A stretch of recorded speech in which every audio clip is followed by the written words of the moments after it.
D'autres dimensions dans la société humaine ont leur importance, et parmi ces dimensions, la dimension artistique, justement, reflète quelque chose d'essentiel dans l'échange interhumain.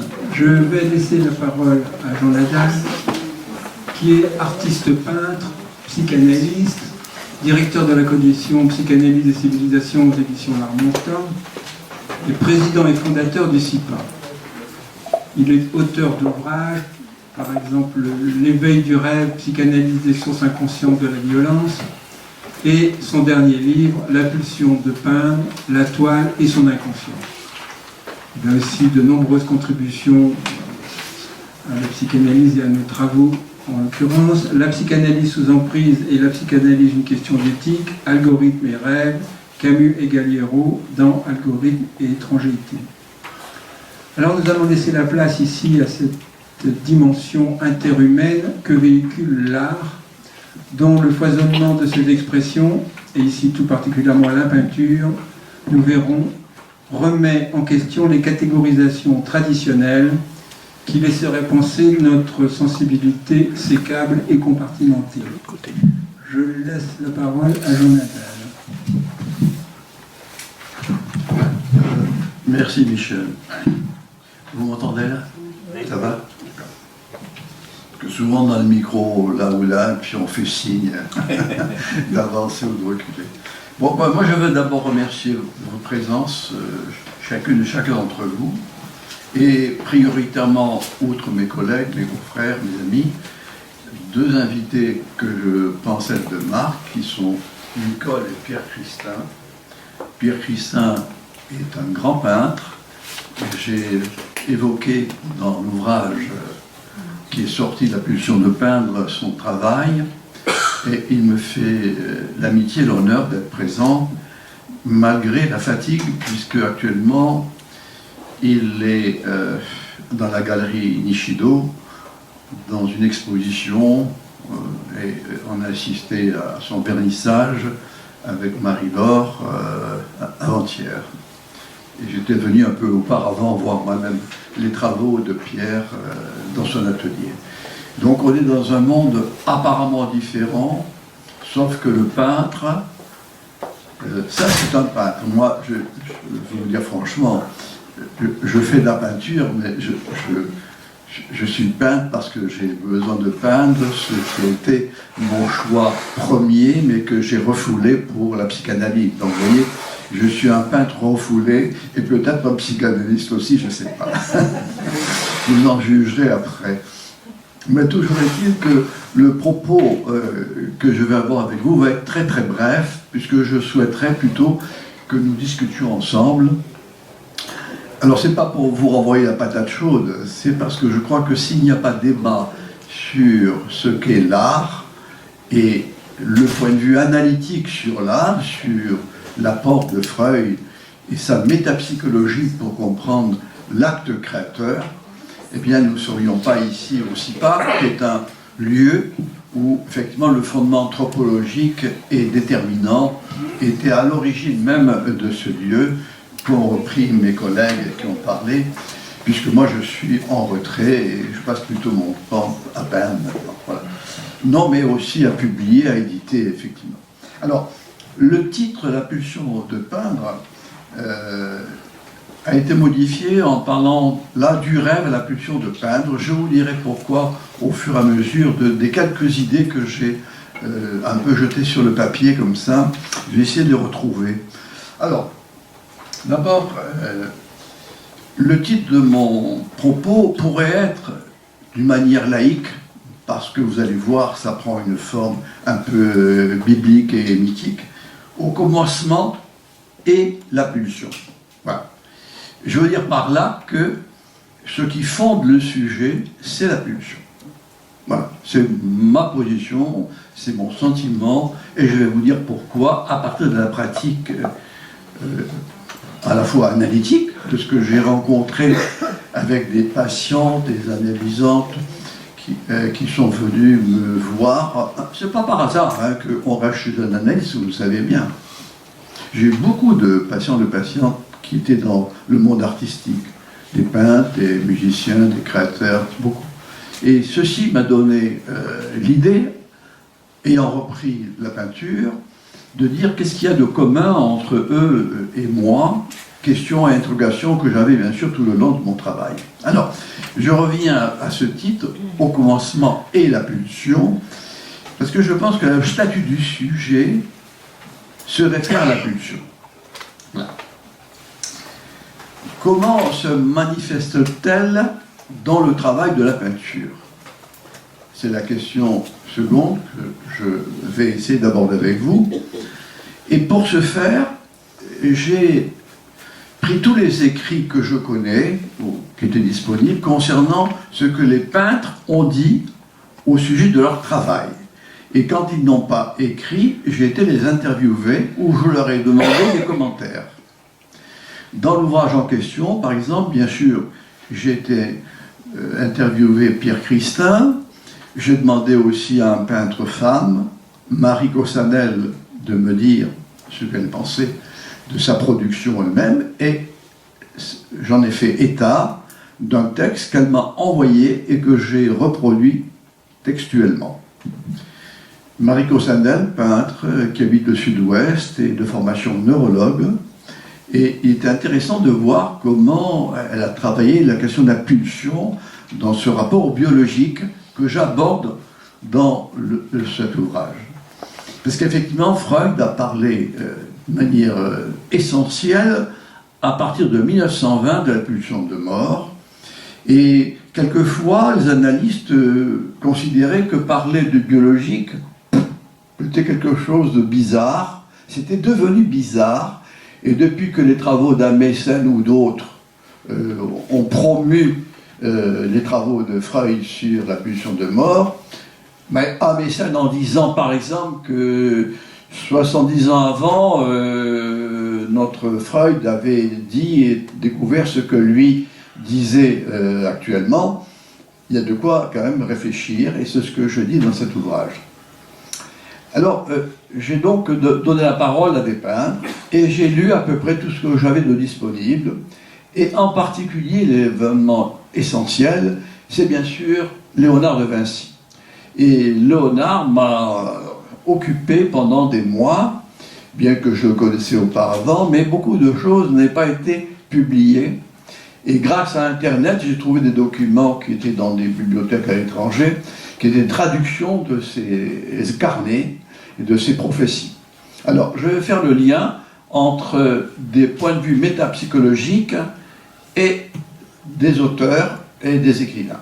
Et des artistes, bien sûr, comme Léonard, qui étaient les deux à la fois, savants, etc. Alors, je vais vous lire quelques commentaires que j'ai recueillis concernant les propos de peintres, et en particulier le rapport à la couleur, puisque la couleur, c'est spécifique à la peinture, hein. Et il y a eu bien sûr un débat entre les partisans du dessin et de la peinture qui date de l'histoire de l'humanité, et en particulier à la Renaissance, entre les promoteurs de la peinture qui voulaient se différencier d'abord des dessinateurs et ensuite des teinturiers, puisque vous savez qu'avant c'était les teinturiers qui fabriquaient les pigments et qui sont à la base bien sûr de la peinture. Alors, parmi les peintres que j'ai choisis, je vous donnerai d'abord, comme expression du rapport à la pulsion et au sujet et à l'identité, les propos de Paul Klee.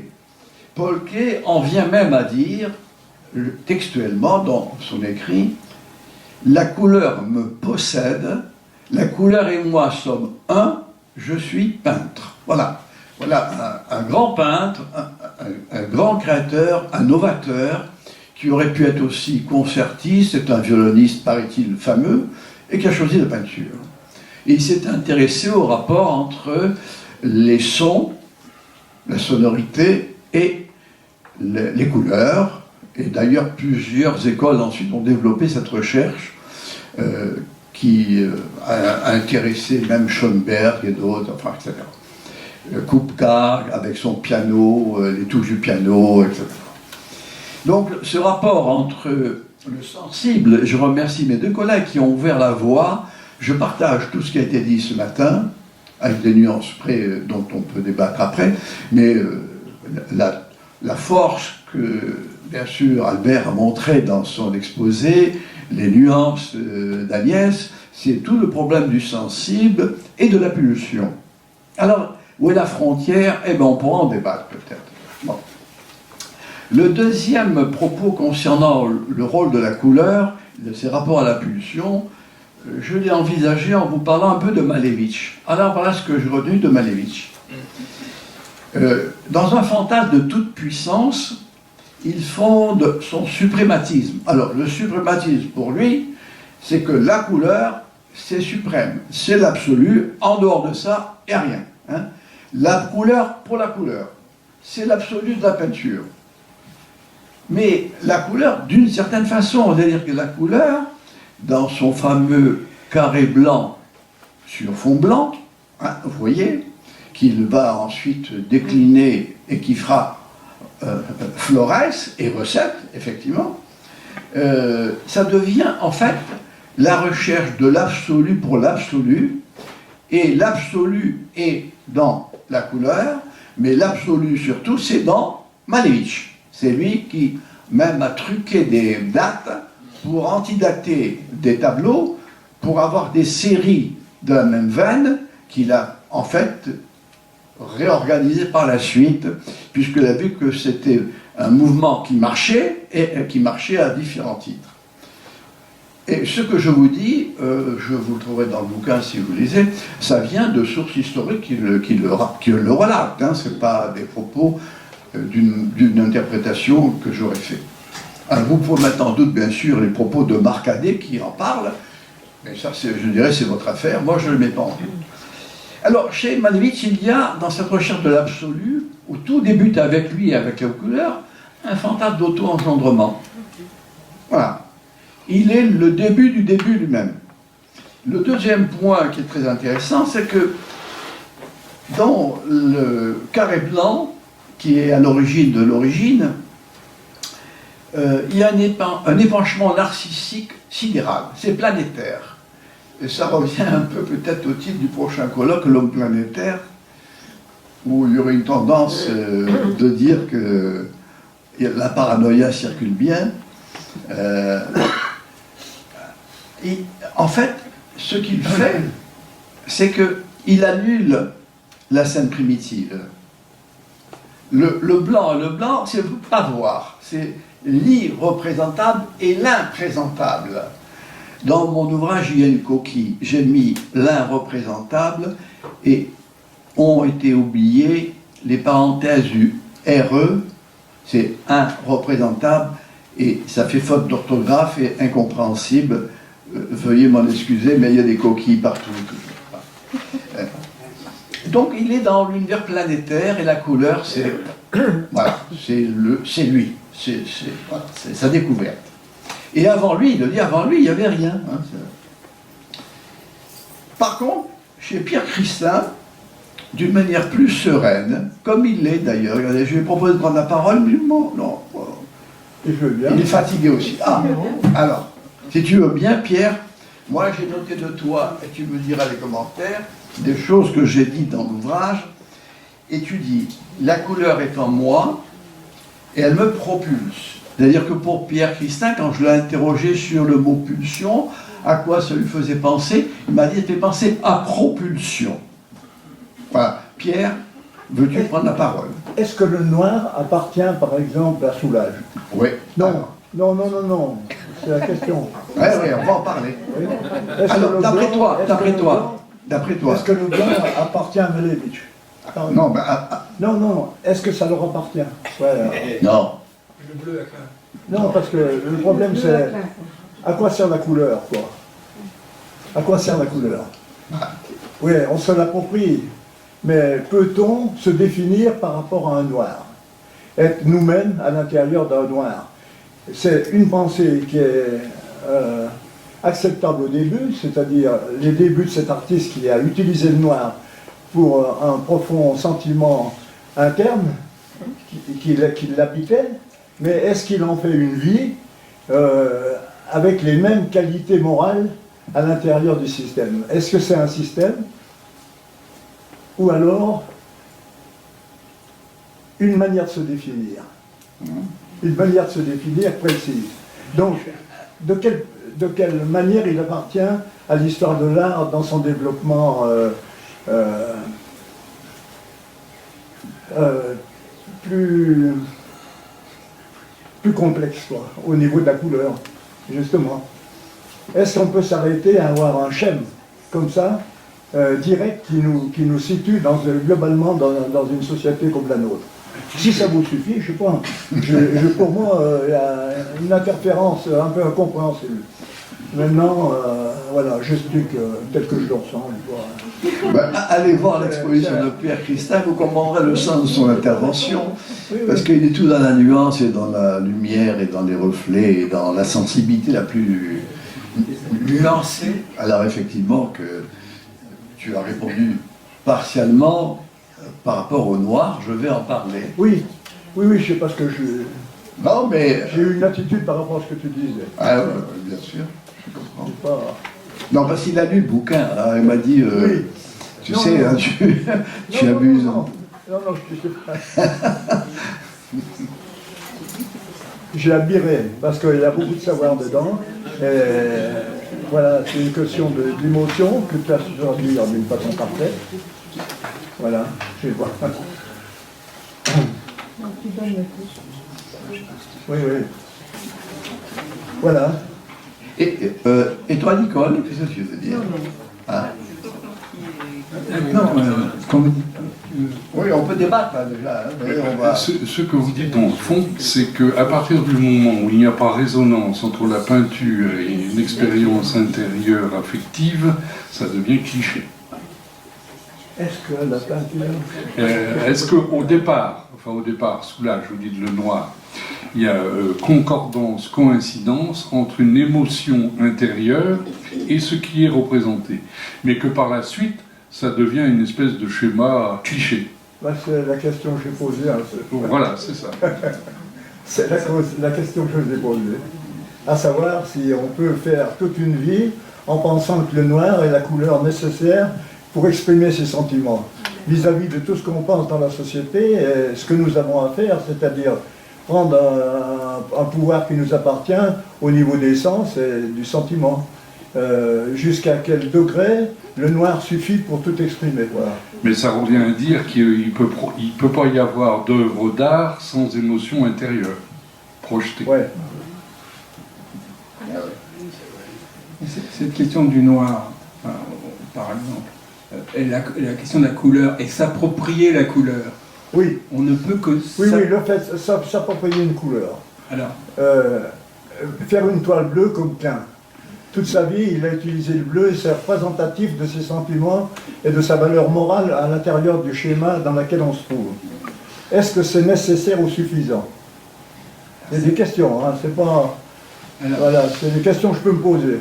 Vous donnez la réponse. Sur la question de Klein... Vous donnez la réponse en même temps.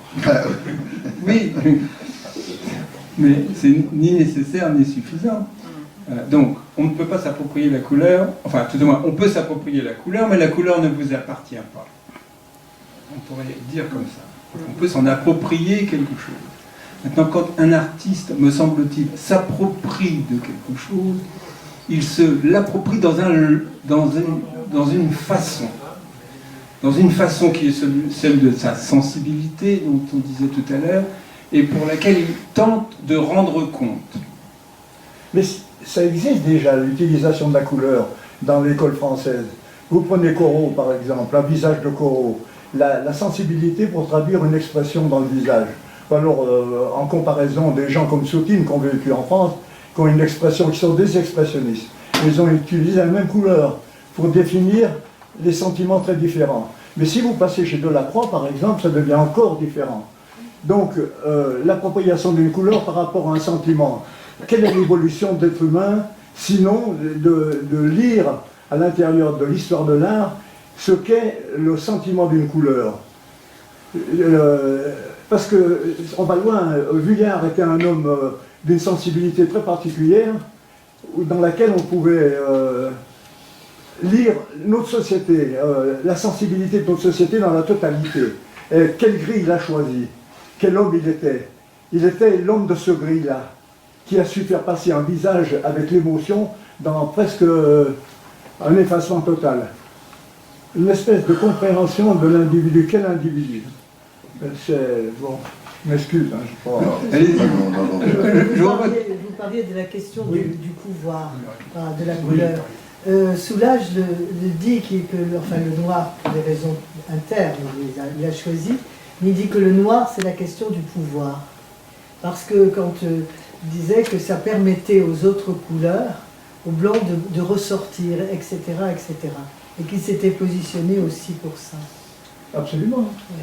Absolument. Maintenant, écoutez, il a sa vie propre, il la défend avec les moyens qu'il a, ce qui est la couleur, justement. Et il a utilisé une couleur, si ça satisfait, il peut avoir son bonheur, c'est le sien, quoi. Il peut dormir avec des idées noires en permanence, ou une évolution dans laquelle il faut suivre toute sa vie un schéma constructeur à base de noir. Il invente à la fois une nouvelle écriture, quelle évolution elle a, quelle possibilité elle a de nous amener ailleurs. Voilà. C'est toutes des questions, hein, c'est pas... Mais quand vous dites nouvelle écriture, mais oui, il s'agit de ça, nouvelle écriture. Nouvelle écriture avec, je dirais, ce Oui, fondement. on avance par ça. Ben voilà. Non, mais je reconnais parfaitement. Mais bon, voilà. Excuse-moi, Jean. Oh, pas du tout, au contraire. Je suis ravi que tu puisses, comme ça, communiquer avec nous. Et que ce que tu poses comme question, c'est effectivement, déjà il y a eu des réponses, c'est le rapport qu'il y a entre les choix, parce que la couleur, c'est la pulsion, donc ces choix pulsionnels renvoient à quoi? Du peintre lui-même, du sujet en train de peindre. C'est une question essentielle. Et ensuite, il y a la manière dont le peintre, lui, en parle. Par exemple, pour les Noirs, moi je voudrais quand même dire la chose suivante. Chez Rothko, avec ce qu'on appelle les black painting, cette période où il a fait que du noir, Rothko, et il a fini comme ça, avec aussi un rouge sur rouge. Donc vous voyez, il est mort comme ça. Mais tu en donnes une très belle évaluation sentimentale, vraiment. Ouais. L'approche est... Non, non, pas du tout, vas-y, Pierre, vas-y. Non, ça y est. Non, Excuse-moi. continue. Ça va. Ouais. Excuse-moi. Voilà, pas du tout. Alors, il y a, pour prendre la couleur, il y a différents noirs. Chez Soulage, je vais être un peu son avocat, tout en maintenant ce que je dis sur la présence quasiment mortifère du noir dans notre culture et dans ce qu'il en dit lui-même. À la fin de sa vie, il a dit « j'ai trop peint en noir », j'ai retrouvé ça dans des textes très récemment, et il est passé, parce qu'il peignait aussi avec du blanc, hein. Oui. Bon. Et puis quelquefois dans le noir, dans l'expo que j'ai vu à Beaubourg, il y avait des traces de couleurs, du vert, du bleu, légèrement, pour éclairer. Mais ce qui change, et l'argument qu'il donne, c'est que, alors c'est un argument et une justification, certainement, peut-être, on en discutera éventuellement, c'est que la nature du noir, qu'il soit terne ou laqué, brillant, fait qu'il y ait des reflets extérieurs dans le noir qui donnent une vie au noir. Ça fait une vie au noir, c'est... Une forme d'appréciation des noirs, de la différence, oui. Ouais. Tout à fait. Voilà. Donc il y a cette... Alors que chez Rothko, on sait dans son évolution historique que le noir a conduit à quelque chose qui est mortifère et qui s'est donné la mort. Bon. Alors, j'évoquais ça. Le troisième point Alors oui, Soulages parle de l'outre noir. Il a même inventé ce outre noir, comme l'outre-mer, etc. Quant à la possession des couleurs chez Klein, par exemple, non seulement il est couleur bleue, mais il s'est accaparé de l'outre-mer, qui est la couleur Klein, avec une très légère nuance chimique pour vendre son outre-mer. Et il y a eu des procès qui sont encore en cours, je crois, à ce sujet. Donc vous voyez que là, on est dans la compétition artistique dont les soubassements, comme toujours, la plupart du temps, sont liés à des intérêts commerciaux qui nous dépassent, qui intéressent effectivement de gros financiers, comme le fait de lancer un peintre par des entreprises qui sont bancaires, où on fait monter les enchères, etc., etc., et puis on fait des objets comme ça mythiques. Bon. Échappe à cela Léonard de Vinci, dont je vais vous parler.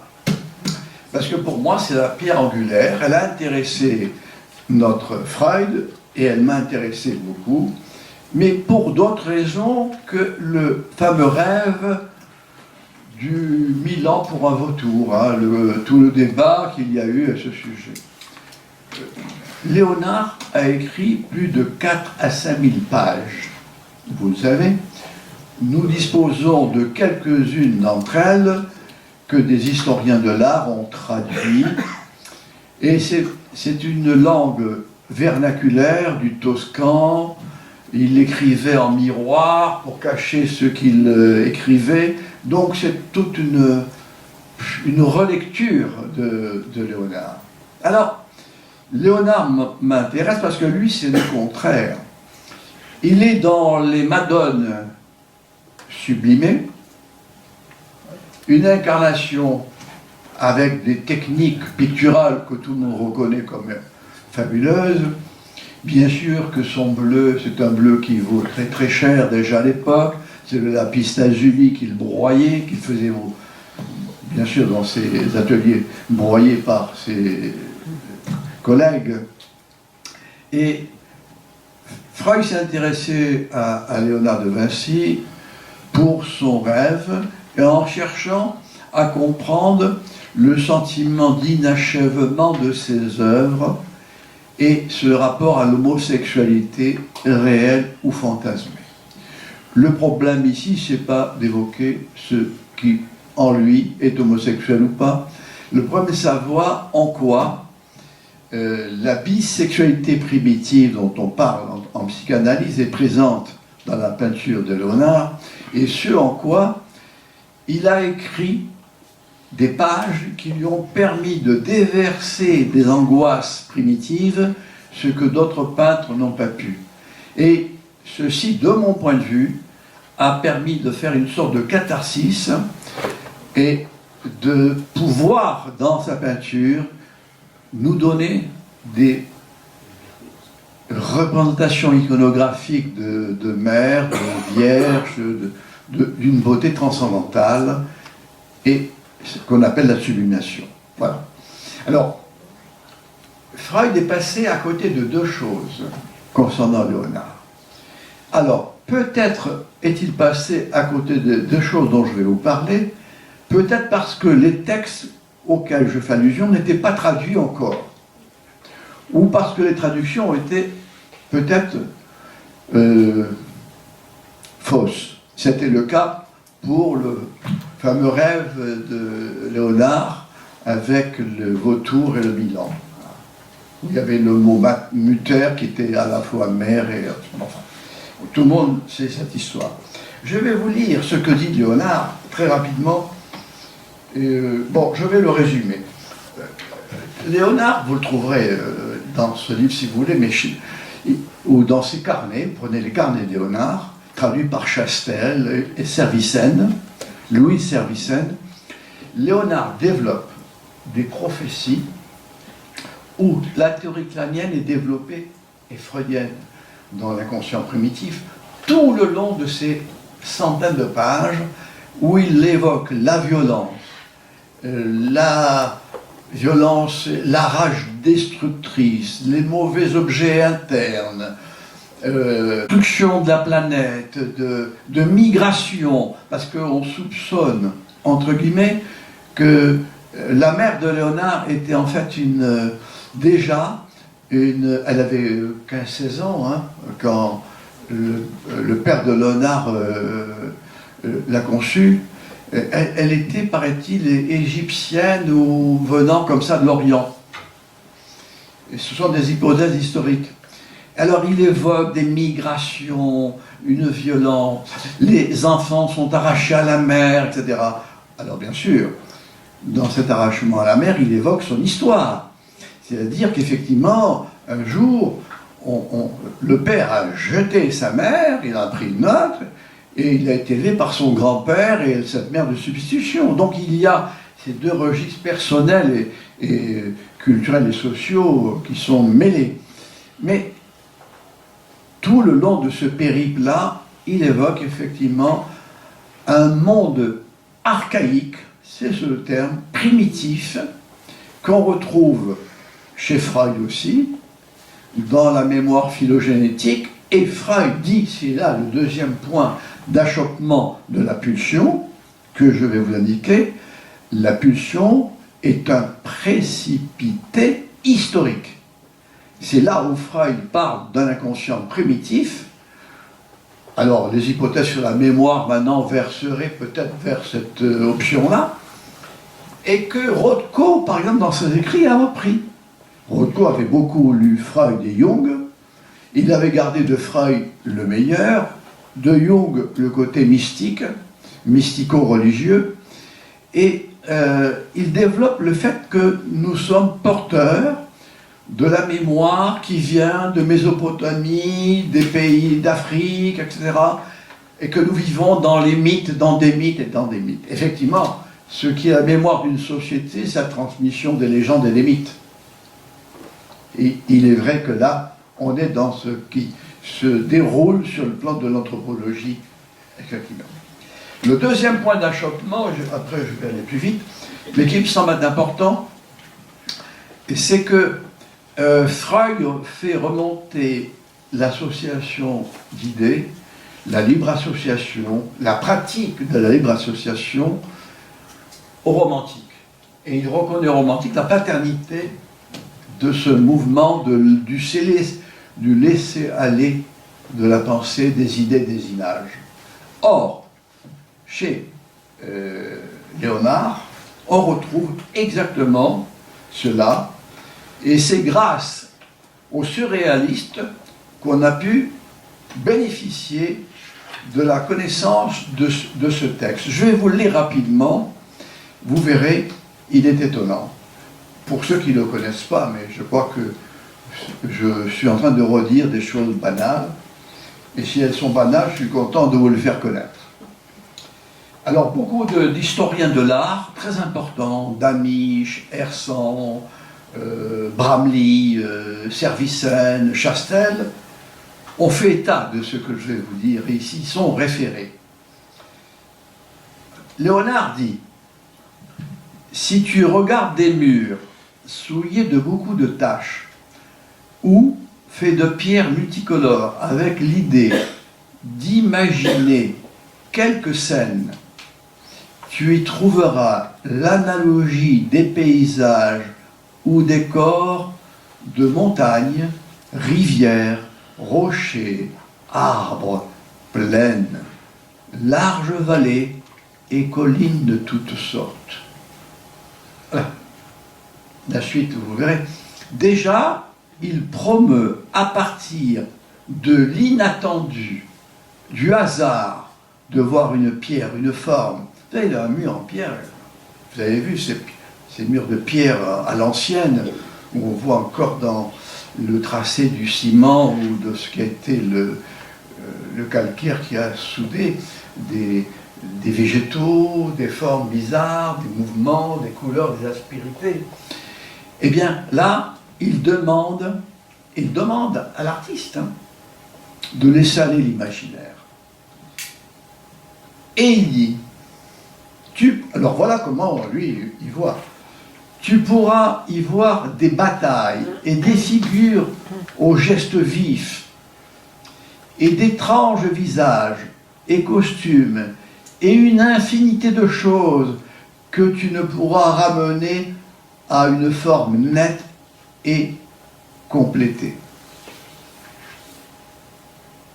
Et, poursuit-il, il en va de soi, de ces murs et couleurs, comme du son des cloches dans leur battement, tu trouveras tous les sons et les mots que tu voudras imaginer.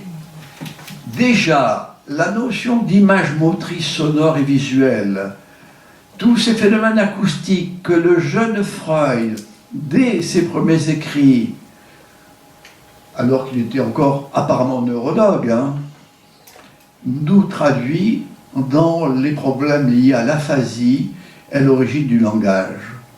Léonard associe déjà le remarquable tableau de la figuration non figurative pour que l'imaginaire se déploie et que ça développe l'imaginaire de l'artiste. Alors que lui, ses angoisses, il les a écrites. Ce sont ses prophéties, ce sont ses carnets, ces milliers de pages. Alors je fais bref parce que ça se poursuit très longuement. Mais ce qui est important, c'est de voir que les concepts de Freud sont d'une certaine manière présents chez Léonard, chez un peintre, qui était un savant, un découvreur, un penseur extraordinaire. Alors peut-être que dans l'Antiquité, d'autres peintres ou philosophes, que je ne connais pas d'ailleurs, je ne sais pas, ont déjà abordé ces problèmes-là. Je ne dis pas qu'il est le premier, en tout cas il insiste beaucoup, et il proposait à ses élèves de se former à cela. Donc il y avait chez lui une manière de faire en sorte de développer l'imagination, telle qu'il la nomme, traduite bien sûr, l'imaginaire, pour donner une liberté de pensée. C'est un libre penseur, Léonard, avant l'heure. Quand il parle des prêtres et des curés et tout, il faut lire ce qu'il raconte. Il dit que c'était de la rapine quand il y avait son enfance, qu'il y avait l'argent de son... C'est terrible. Une vie terrible, terrible. Et puis après, il rentre en France, et là, il est installé, comme on sait, au Clos Lucé, et il développe des machines, etc. Voilà. Donc, je voulais donc dire, pour reprendre ce que j'ai évoqué, que la pulsion est au cœur de la création, et qu'elle est évoquée en tant que trajet individuel, et que, avec les travaux de Freud et de Melanie Klein, la pulsion prend une dimension archaïque, un précipité historique. Débat ouvert que les neurosciences actuellement, d'ailleurs, abondamment évoquent, avec l'épigénétique, avec les mémoires périphériques et tout, que je cite d'ailleurs dans mon texte. Enfin, partiellement. Pour ceux qui sont plus spécialisés, ils pourraient en rajouter. Alors, en ce qui me concerne, je ne parle pas d'image quand je parle de peinture, mais je parle, pour ces raisons-là, du travail du tableau. Je m'explique. Je fais une analogie entre le travail du rêve, voilà le titre, du rêve à la pulsion de peindre, du travail du rêve et du travail du tableau. Le tableau, et Pierre nous le dira, parce qu'il me l'a dit et je l'ai relaté, c'est une action physique. Le tableau, ça demande une dépense d'énergie. Ça demande un investissement affectif profond. Ça demande un isolement, un enfermement et une ouverture après sur les autres, sinon on vit dans l'autisme. Le travail du tableau, parce que la peinture, c'est pas une image, c'est de la matière, c'est les mélanges de pigments, ces odeurs de térébenthine ou d'autres... C'est quelque chose qui sort un peu du nuancier, de la palette de chaque peintre. Et l'enfant, le petit enfant lui-même déjà à cette pulsion à peindre, à répandre avec l'eau, l'aquarelle, à reprendre les courbures. Donc on est très près des matières, de l'urine, de l'eau, de toute la sensorialité. Je suis d'accord avec ce que dit notre collègue ce matin, Albert. C'est la sensorialité qui est à la base de la création. C'est ce fondement-là que l'on retrouve dans la création. Sinon, c'est ensuite parler de la création. Et moi, je remarque quand je vois des expositions qu'il y a tellement d'absence, de creux, de vide, qu'il n'y a pas d'image, que l'image est toujours à chercher, que c'est la scène primitive qui est cachée, comme le fameux tableau que Jacques Lacan a caché. Et bien que le discours sur le tableau va remplacer le tableau. On appartient ici à un mensonge collectif que les commerciaux s'emparent pour promouvoir, de mon point de vue. Donc le tableau, c'est un travail comme le travail du rêve, et il échappe à tout cela. Et le seul qui m'est parlé dans ces lectures de ce travail-là, c'est quand je lis Soulages, quand je lis Rothko, quand je lis Munch. Ils évoquent cette force qui vient de l'inconscient, qu'ils n'ont pas toujours de la même manière, où il y a une perte d'énergie, où on se sent quasiment perdu. Alors que si la structure ne tient pas, si le sujet est très fragile, comme Rothko, Munch ou d'autres qui se sont suicidés, effectivement, on en arrive là. Mais rassurons-nous, rassurez-vous, il y a des peintres heureux. J'en connais, il y en a un dans la salle. Mais ce que je veux dire, qu'il y a une dépense d'énergie, comme la séance d'analyse. À la fin d'une journée, un analyste, il le dit, crevé. C'est le mot, c'est la pulsion de mort. Alors, nous sommes dans le rapport maintenant à ce que Freud, dès 1920, a mis en évidence, c'est le travail de la pulsion de mort. On ne peut pas évoquer la pulsion sans ce rapport à la bipolarité pulsionnelle. Voilà. Et il faudrait s'arrêter puisque la pulsion de mort est là, et à juste titre. Donc j'ai oublié, parce que je pensais faire une intervention rapide, que je devais vous donner la parole. Et la pulsion de vie et mon engouement, le plaisir d'être avec vous m'a fait perdre la mémoire. Voilà, merci.